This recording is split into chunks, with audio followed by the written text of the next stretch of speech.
All right, today I'm going to chat with you guys a little bit about something that I have said for many years. And I'm going to continue to stick by this, and it makes sense. And that is that we should be doing full resets on deadlifts if we're going to do rep work.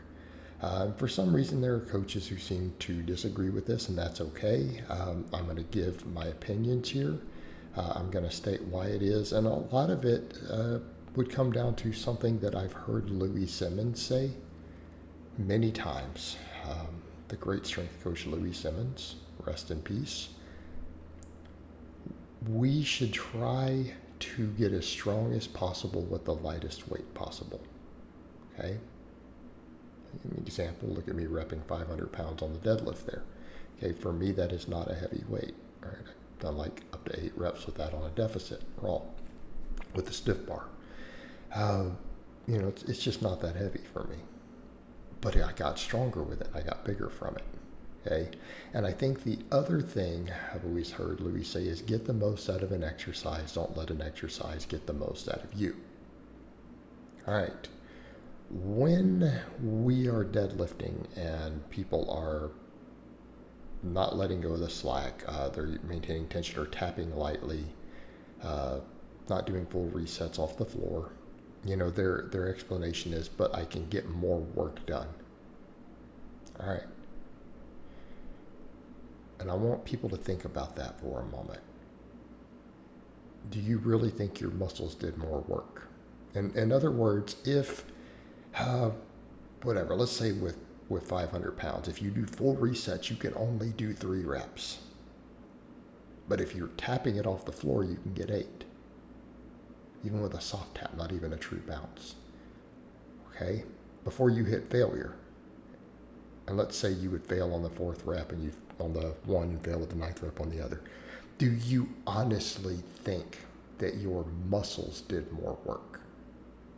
Do you honestly think that the muscles involved did more work on the 8 rep set? Because that's not how muscle failure works. I don't think they did any more work at all. I think you used external forces to make it easier so that you could lift the weight more times. And we need to understand the difference.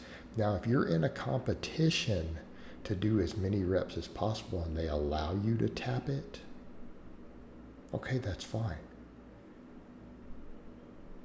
But that doesn't mean that you got a larger training response.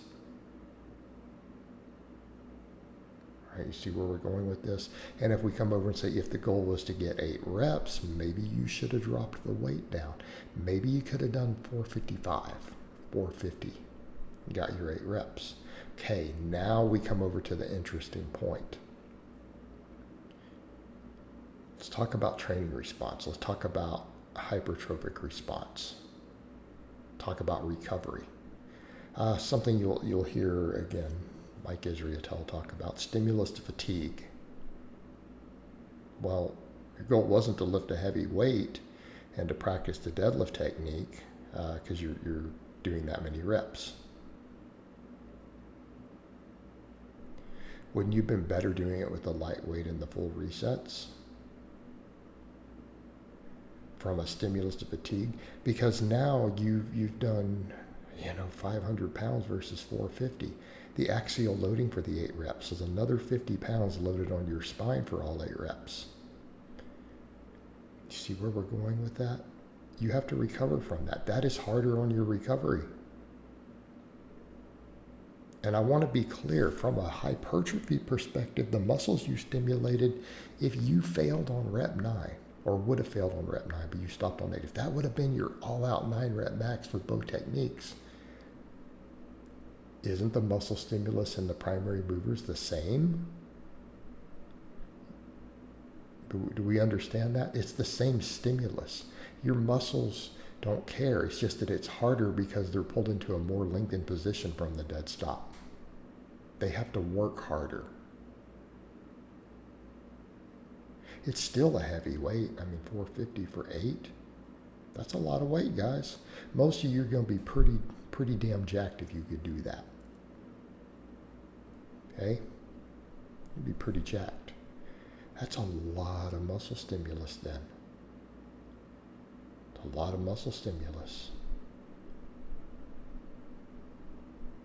But it's going to be easy to recover from. You know, what's our goal in training usually? If we're not training for a specific technical thing or a sport specificity, we're chasing hypertrophy. Okay, we're trying to get thicker. Now that will have direct carryover.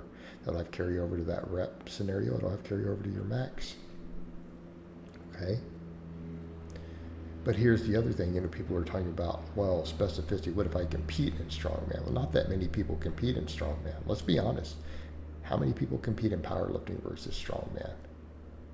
10, 20 times as many people in powerlifting?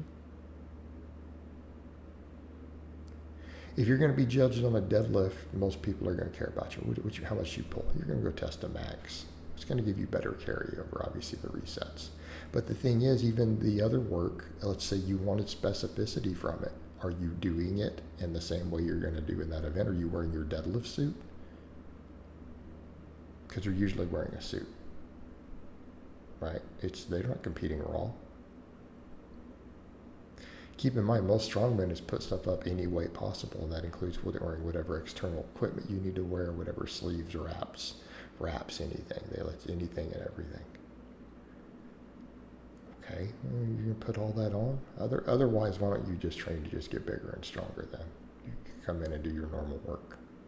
But generally speaking, though, you're far more likely to be competing in powerlifting,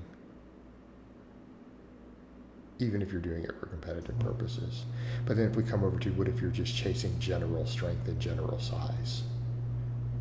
Well, doesn't it make a lot more sense to then pick the version that's going to give you the best stimulus to fatigue? That means full resets. We can make the case for the deficit work, right? We can make the case for stiff bar. In fact, I program a lot of that. You guys have seen me do phases of that. Instead of doing my rep work on the bar like this, like you're seeing there, right? Using that stiffer bar so it doesn't bend. Going on the deficit, it makes it a lot harder.